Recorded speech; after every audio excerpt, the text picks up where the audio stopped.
అరణ్యకాండము 7వ సర్గము. ఈ ప్రకారముగా మునులకు అభయమిచ్చి సత్యనిరతుడగు రాముడు సీతాలక్ష్మణ సమేతుడై బ్రాహ్మణులందరూ తన్ననుసరించుచుండా సుతీక్షాశ్రమము దారిబట్టి వెడలెను. కొంత దూరము వెళ్లి అధికమైన నీరు గల నదిని దాటి నల్లని కాటుక వలెను గొప్ప మేఘము వలెను ఉన్న పర్వతమును గాంచి ఆ అడవిలోని ఎల్లప్పుడూ నక్షయములగు పల ఆకులు పుష్పములు ఆశ్చర్యము గలగజేయుచుండగా ఆ దేవేంద్ర వంద్యుడగు రామచంద్రుడు నారచీరలే మాల్యములుగా గల శుభప్రదమైన ఆశ్రమమును చూచెను. శ్రీరాముడు సుతీక్షాశ్రమం చేరుట. దగ్గరకు వెళ్లి అచ్చట ధూళితో నిండియున్న జడలు గలవాడును పాపములు లేనివాడును సుఖాసనమున నాసీనుడైన వాడునునైనా తపస్విని చూచి సీతానాథుడు ప్రీతితో నిట్లు పలికెను. అనగుడవైన ఓ తపస్వివరా, నేను రాముడను వాడను. నీ యొక్క దర్శనము చేసుకునవలే నన్ను కోరికతో వచ్చి తిని ఆదరముతో నన్ను చూడుము అని వేడగా ఆ మునివల్లభుడు రఘురాముని గృచ్చి కౌగిలించి సీతానాథ, మీకు సంతసము క్షేమము గదాయని మరియు నిట్లనెను. ఓ మహాతేజస్వి, నీవు వచ్చిన కారణము చేత ఈ ఆశ్రమము ఎక్కువగా పవిత్రమై అర్హుడైన నాదుని పొందినదై ఇప్పుడెంతో ప్రకాశించుచున్నది. ఓ వీరుడా, శరీరమును విడిచి దేవలోకమునకు వెళ్ళుటకిష్టపడక నీవు వచ్చుట ఎరిగి నీ కొరకై ఇందే వేచియున్నాడను సుమా. తండ్రి, నీవిటకు వచ్చితివి. గొప్ప శౌర్యము గల ఓ రామా, నీవు రాజ్యమును వీడుటయు మునివేషమును ధరించుటయు చిత్రకూటమునందు భార్యయు తమ్ముడను నీవు నుండుటయు వింటిని.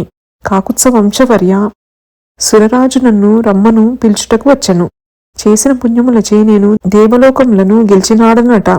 కరుణగలవాడా, నీవు నా అనుగ్రహముచే భార్యతోనూ అనుగుదమ్మునితోనూ వాని యందు విహరింపుము అని పల్కగా బ్రహ్మదేవునితో కశ్యమహర్షి వలె రామచంద్రుడా మహర్షితో నిట్లనెను.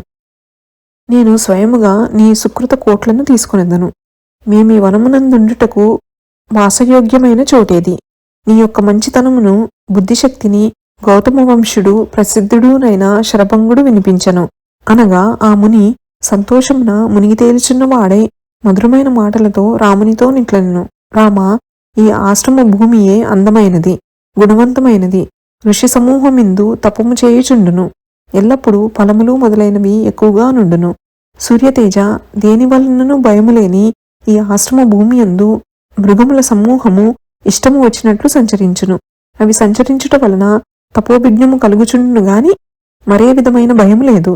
ఇచ్చట నిలిచియుండుమనగా రాముడు నిర్మలమైన తేజము గల మునీంద్ర, ఈ మృగ సమూహములను క్రూరపక్షి సంగమును చంపుట చేత నీకు మనోవ్యధ కలుగును. కాన చాలా రోజులిచ్చట నిలవరాదు అని చెప్పి సాయంత్రము సంధ్యా మొదలైన విధులను తీర్చి ముని ఇచ్చిన ఆహారమును భుజించి ఆ రాత్రిని లక్ష్మణ సీతాసహితుడై గడిపెను. అరణ్యకాండము 7వ సర్గము సంపూర్ణము. శ్రీరామచంద్ర ప్రసాద సిద్ధిరస్తు. శ్రీ జగన్మాతార్పణమస్తు. శ్రీ శ్రీ శ్రీ.